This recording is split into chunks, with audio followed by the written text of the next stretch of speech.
cost of increased, wages in healthcare, increased energy cost, and the need for a talented workforce pipeline, workforce pipeline. But the two things we hear again and again are costs, and the second one is always rising energy costs in this area of the region. So we hope that as you're looking at this, we know the legislature's looking at it, we encourage a diverse mix of renewables, hydro, wind, solar, but we also feel that there is a space for increased capacity for natural gas as the bridge fuel and as the base fuel when we get to that renewable energy future. Thank you very much. All right, so there's a number of folks here tonight to speak about EMF, so if we could have we'll start off with the first question on electromagnetic radiation / fields. Yes, ma'am. Thank you. My name is Jan Johnson, and I appreciate listening to Can you speak a little louder? Yes, please. Okay, I'll go over here. I'm Jan Johnson. I'm here to talk about electromagnetic fields and microwaves. This maybe ties in, although in some ways it's an unpopular topic because this country is so crazy about wireless. However, if you're becoming sick from it, it's not so much fun. My own illness is a combination of exposures to heavy metals, microwaves, and some toxins at work. Toxins are prevalent in this country, and for many people, it's not the first exposure to a toxin that makes them sick. It's a series of several small exposures that result in serious health problems. Due to the economic and political policies in our country, industry is allowed to market toxic products until enough people get sick and are able to build enough political pressure to force regulation. Clearly, this is not a public health benefit. We know that many chemicals cause cancer. Microwaves are a concern too, as far as cancer is concerned. We know this because doctors use microwaves on broken bones. When there is a gap in a broken bone, and the bone is not healing, the physician may expose it to microwaves, which increases cell division and causes the cells to fill the gap and heal the bone. We don't need to see research, we can just use our own common sense. Smart meters are electric meters which emit microwaves every second of every day. The goal of the utilities is to have a wireless smart meter on every home in Massachusetts. This exposes the resident to non-stop microwaves day and night, whether they like it or not, whether it makes them sick or not. The industry tries to prove that microwaves are safe by claiming that the levels of microwaves used for wireless are too low to cause heating. Yes, this is true. Your cell phone will not cook you like a baked potato. That's comforting, yes. But I think about how a tiny piece of aluminum in a microwave oven causes sparking and jolts. Even at extremely low level, imagine what happens to metals that might be in your brain. Microwaves clearly cause cellular damage other than heating. Think of the delicate neurology of a child and their developing brain and the exposure to microwaves. The numbers of people with health problems from wireless are clearly growing.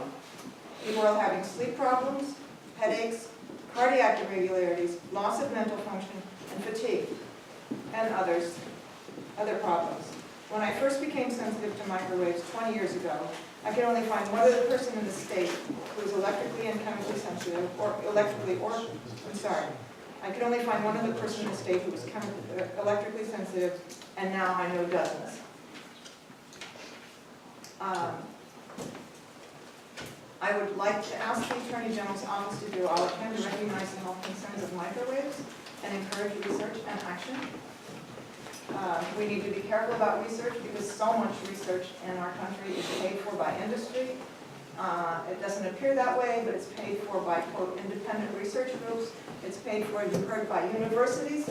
However, these universities at the same time are accepting donations from the same industry. And if you've ever known anybody looking for grants in a university, they don't want to go doing research that's going to threaten the donations to their university, especially if they want tenure.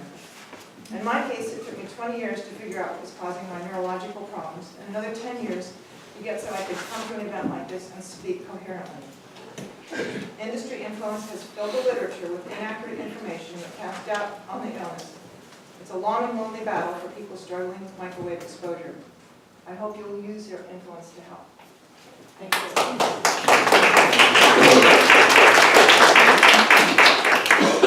I'm Phyllis Traber, I'm from the South Shore, but I do electromagnetic field testing throughout Massachusetts and a lot of southern New England.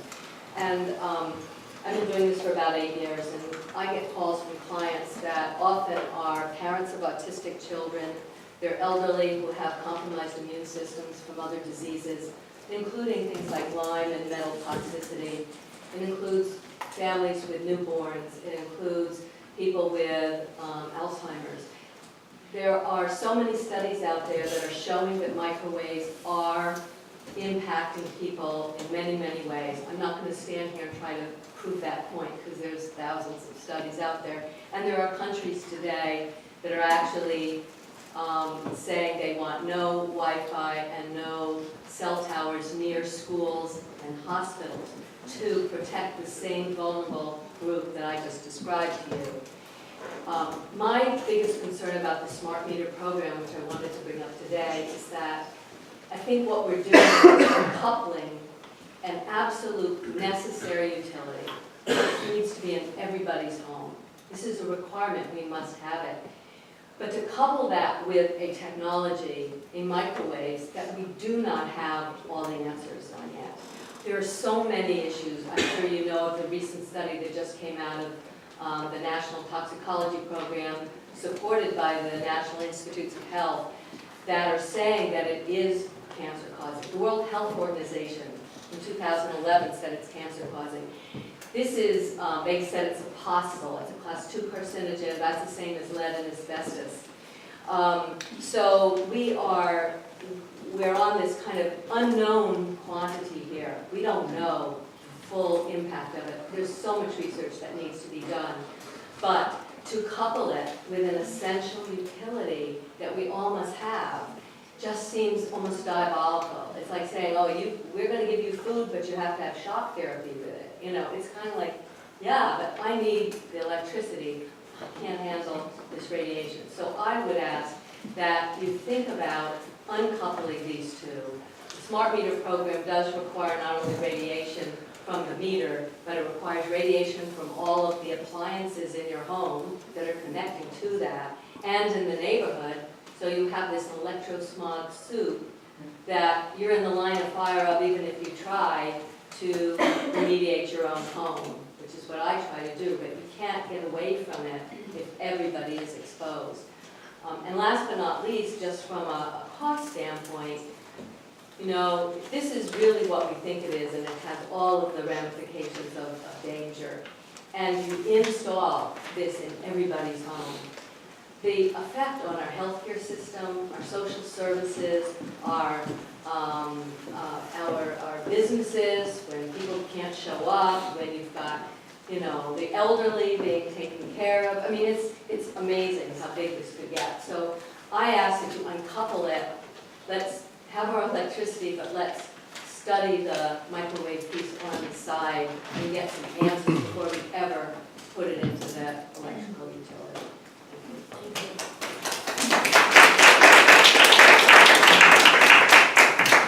Here in Worcester, we found out about the smart meter program about 3.5 years ago. We told everybody we knew that they did not want that out in their home because where the smart meters are made in England, they're not allowed to put on anybody's house. This is a country where they have their corporate office that makes them, yet they can't put them here. We're talking about electromagnetic fields that go beyond the house. They've seen a decrease in small animals in our neighborhoods because those meters out there. First they told everybody in Worcester, because we were a pilot program, that it's going to save you money. Well, it saves you about 5%, but there's no guarantee that in another year that will happen. They'll be there.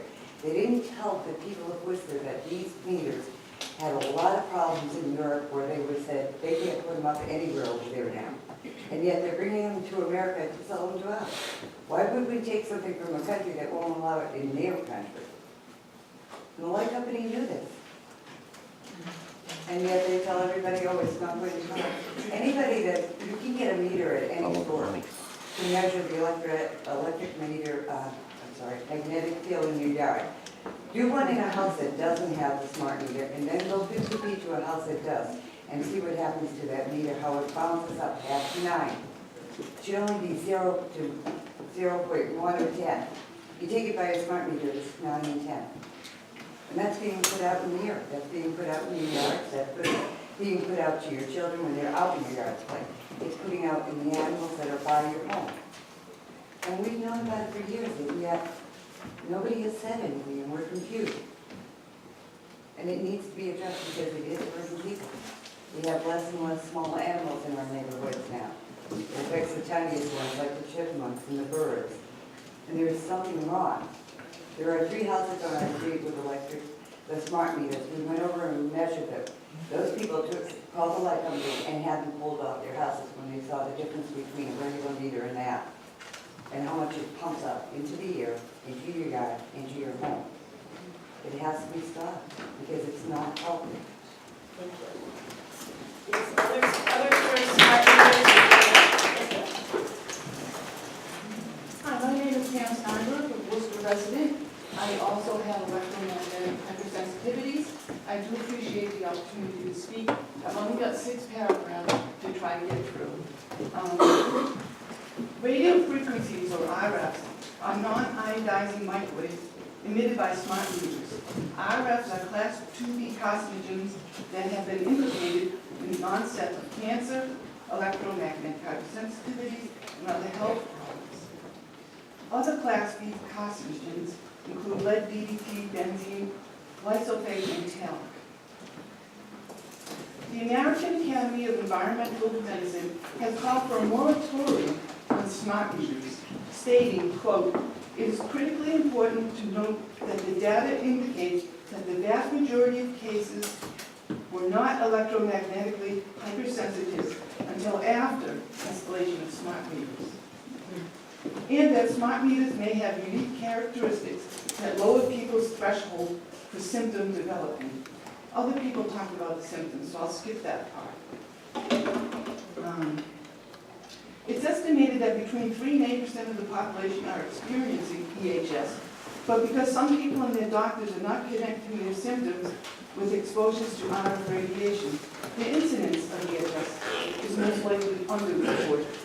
A casual search on Facebook for EHS groups found nearly 3,000 self-reporting sufferers in the first 4 forums that came up. Smart meters are mentioned by the people on these forums as the initiator in the onset of the EHS. Many of the people in the forums have experienced job losses and have moved multiple times trying to find tolerable, low RF places to live. Famed insurer Lloyd's of London and other insurers have declined to cover the wireless industry for liabilities, quote, "for claims directly or indirectly resulting from electromagnetic radiation and illnesses caused by continuous long-term radiation exposure," end quote. This includes smart meter radiation. Who does that leave responsible for personal injuries from smart meters here in Worcester? National Grid has not proven that smart meters and WiMAX towers are safe, nor have they established any action plan to address consumer health complaints. Will there be monitoring for violations of FCC limits on RF emissions, and what mitigation steps will be taken should violations occur? And why has the Massachusetts Department of Public Utilities mandated smart meters on every home before the Worcester pilot program has even been completed and proven to be safe and beneficial to ratepayers and the citizens of Worcester? This must really be a first for Worcester and for Massachusetts.